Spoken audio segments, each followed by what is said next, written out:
Guys, how you doing?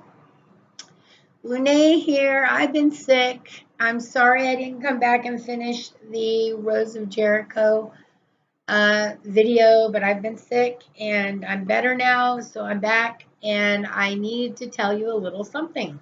I'm doing a newsletter. It's going to be called Wicked. It's coming out October 1st, just in time for our fun Samhain. And I am hoping you guys will subscribe so that you can receive it. It's free.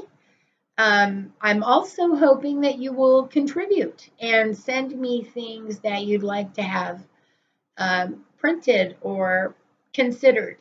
And so in the description, I will leave an email for you to do both and a little idea of what I'm looking for as far as contributions go.